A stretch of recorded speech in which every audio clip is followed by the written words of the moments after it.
Bonjour chers frères, bonjour chères sœurs. Heureux de vous retrouver ce jeudi 18 août 2022 pour ce diaporama numéro 5 intitulé L'impérialisme linguistique. Mais avant d'aborder le vif du sujet, j'aimerais réaliser un bref aperçu de ce dont nous avions parlé dans le dernier diaporama, le diaporama numéro 4. Nous avons vu que là où l'occidental évolue selon sa raison, là où l'occidental évolue selon son génie, selon ses connaissances, selon ses talents, qui sont pour l'essentiel liés à sa langue ancestrale. Une langue ancestrale qui lui permet d'accéder à la connaissance de façon directe. L'Africain, lui, ne peut accéder à cette connaissance directement. Il ne peut y accéder de façon directe avec sa langue ancestrale. Il est obligé de se soumettre à un intermédiaire. Et cet intermédiaire est la langue étrangère, et pour nous, cette langue étrangère, c'est le français.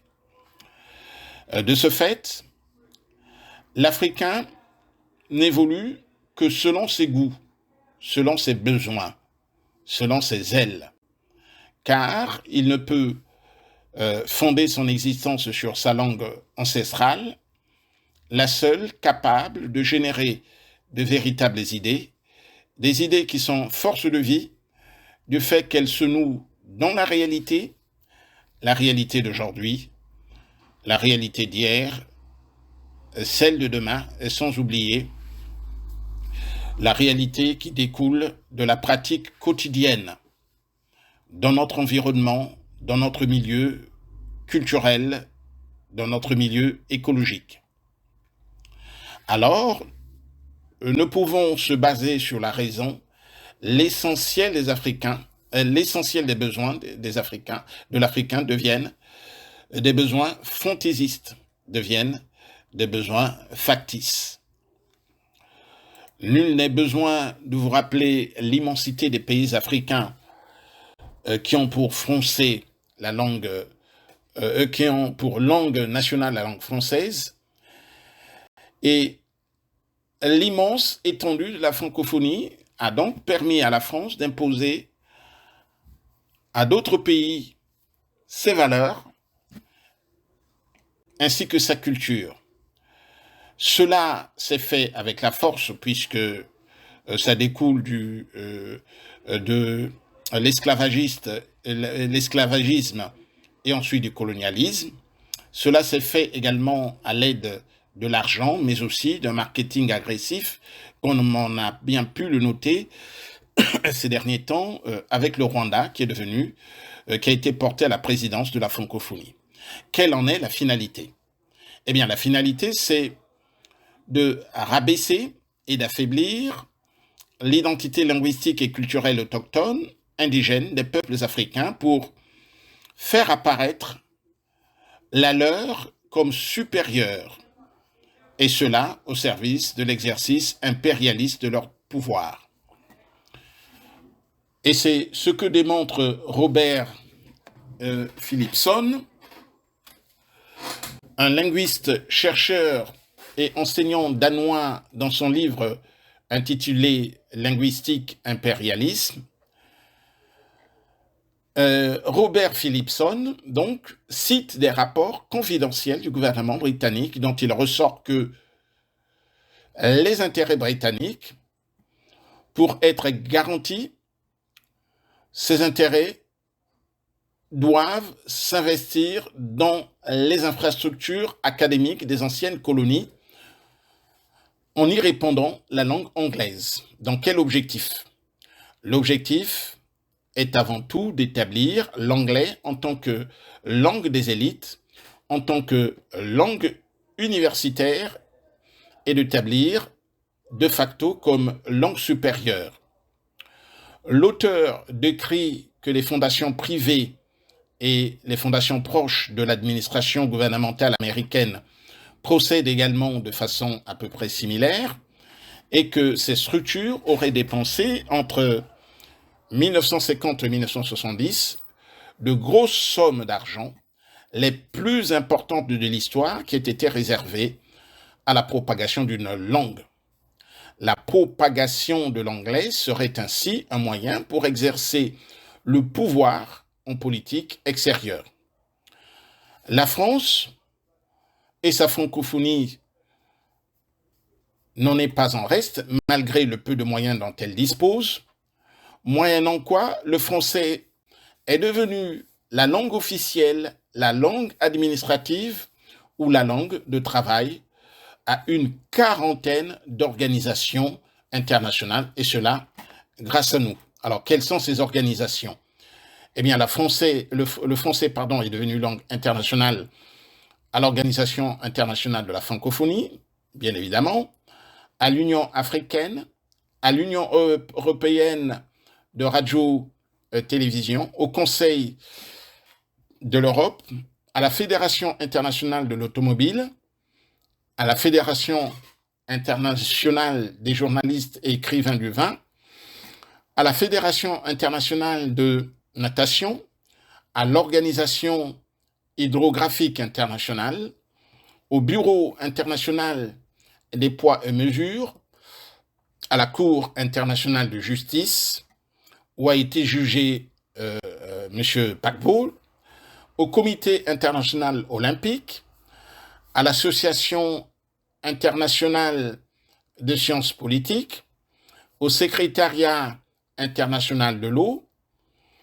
La France, le français est également la langue pour Médecins sans frontières, pour l'Organisation du traité de l'Atlantique Nord, pour l'Organisation de coopération et de développement économique, pour l'Union cycliste internationale, pour l'Union postale universelle, pour l'Agence mondiale antidopage, pour la Fédération internationale d'escrime, ainsi que pour l'Association internationale des fédérations d'athlétisme, pour ne citer que ces organisations-là. La place privilégiée de la France dans ces organisations internationales lui accorde un poids et une influence considérables. Or, quiconque peut mettre en valeur sa langue dans les relations internationales gagne ainsi de gros avantages dans la concurrence régionale, dans la concurrence mondiale, pour s'assurer davantage d'influence économique, d'influence dans le domaine industriel, financier, ainsi que dans la force politique. Pas étonnant que toute l'aide au développement de la France d'aujourd'hui passe obligatoirement par la francophonie. Il n'y a donc pas que pour les minerais pour lesquels il va falloir mener des combats en Afrique, il n'y a pas que pour le franc CFA ou les bases militaires françaises, mais il y a aussi et surtout la langue française. Et au Congo du criminel génocidaire Sassou Nguesso, la situation elle est encore plus complexe, elle est pire, car Sassou Nguesso, le génocidaire, a réalisé l'exploit de rendre les langues congolaises, les langues autochtones, de rendre ces langues étrangères dans leur propre pays. Ainsi, au Congo-Brazzaville, celui qui parle l'ari est considéré comme tribaliste. Et à l'inverse, celui qui parle français est considéré comme partisan de l'unité nationale. Ainsi donc, au Congo, aussi étonnant que cela peut paraître, le français est devenu la langue qui permet de faire l'unité nationale. Une unité nationale à l'africaine. On voit bien que au Congo, on est beaucoup plus prompt à se soumettre au joug de l'étranger qu'à s'unir avec son compatriote dans une complémentarité culturelle naturelle. Il convient d'indiquer que, alors que la France arrive vers la fin de son existence, non pas en tant que nation, mais en tant que superpuissance pour rejoindre la file où se sont déjà rangés des pays comme le Portugal, l'Espagne, nous avons les mains beaucoup plus libres. Il est donc temps que le français et donc la France cessent d'être notre tabernacle, ce qui a abouti au meurtre de notre qualité humaine.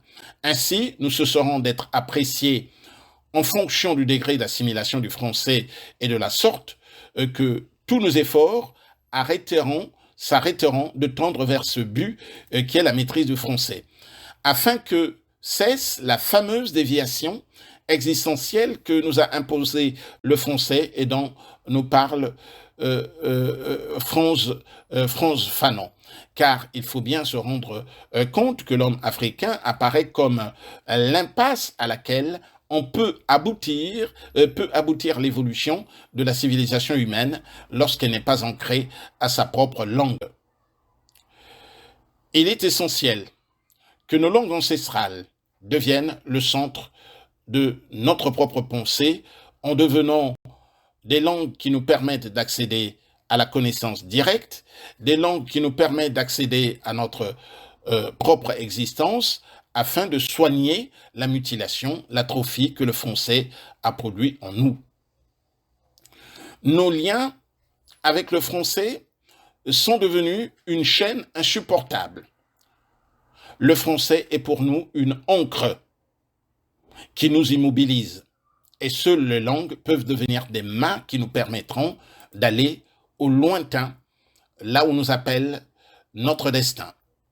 La langue française développe en nous une double chaîne, une chaîne intérieure par la pensée et une chaîne extérieure par la réalité environnementale et nos interventions que le français ne prend pas en compte. De la même façon que les roches sédimentaires constituent les archives des événements biologiques et géologiques de notre planète, de telle sorte qu'il soit possible de reconstituer l'histoire ou l'évolution géologique et biologique de la planète grâce à elles, les roches sédimentaires, eh bien, la langue transcrit également les étapes de l'évolution d'un peuple. Elle traduit ses espérances, ses désespérances, ses rapports avec la nature, ses relations avec les autres peuples, les uns avec les autres. Et une langue ne peut donc, par conséquent, évoluer séparément, indépendamment de la société qui l'a sécrétée. Car une langue est à l'image du peuple qui la parle.